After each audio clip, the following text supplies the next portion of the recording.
Okay, so I'm really bummed right now. I just recorded another video and there was no audio. So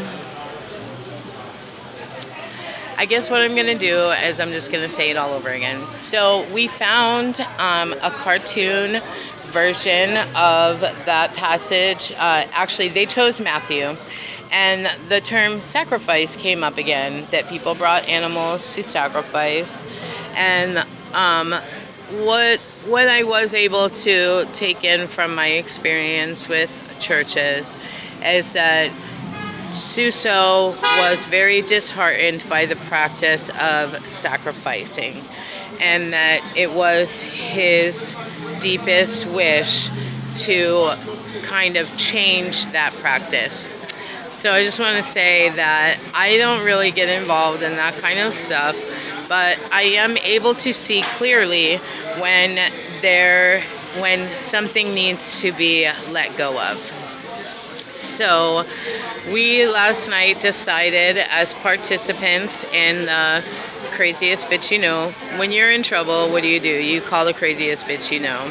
And Keisha and I, my best friend, we were those girls.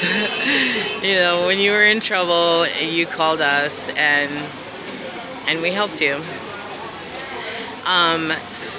But it became a contest, and the contest involves doing things that have a lot of shock and awe. And I am actually very relieved that we are not going to be performing that contest next September. So it is also an act of honor to honor some of the men and women in the United States judicial system and justice workers around the world that are helping us get actual for our term validity. And so we did call it a sacrifice, but by technical standards, it's a sacrifice. I am not one to say just because Jesuso thought it was wrong and worked diligently to change the practice doesn't mean that I should come along and say, well, it wasn't that wrong.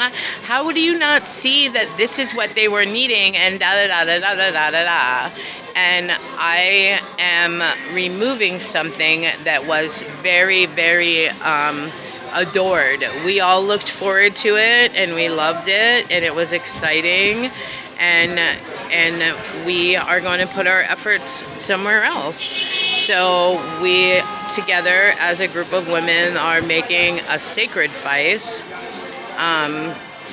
It was sacred to us, that contest.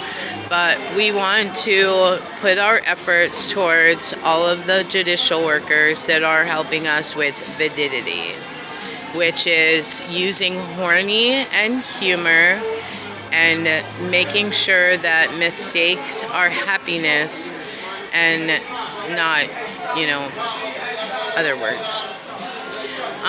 So I think when it comes to Jesuso and his disappointment and incitement. So this is perfect. Okay, the Fox girls, this is it.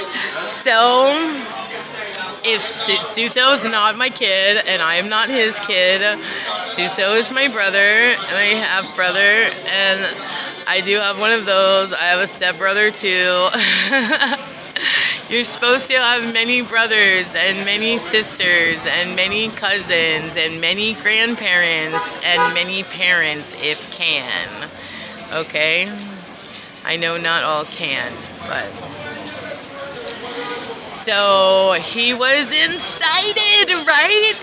Okay, but why was he incited? Was it really about his father's house, or did he just reach for that? Because I think that Jesuso was coming to play music. I mean, come on, you guys. Listen to that thing and read that thing and watch that thing. He was incited to anger because he thought that he was going to get to play music and there was going to be music. So, we get one Rasta over here. He's playing little music, right? Little music. But this is a marketplace, and a marketplace is not like it's not a concert, you know? And back then it was even more difficult to mash things together, I think. So I know men love their table flipping, Suso. And I'm not sure if that particular incident is what led to his punishment, but I feel like we've definitely been able to illustrate that incitement, especially man incitement, which is like kind of, passion, right? How did Suso's passion become sorrowful passion when was really soulful passion, right? I guess we'll find out. How soulful can passion be for the living? Huh, Suso? It's so beautiful here. I love St. Thomas. It was so awesome to talk with you guys about this, okay? I guess I'll put in the bottom the cartoon that I found. Love you, Suso. Love you, Marshall. I'll tell you what.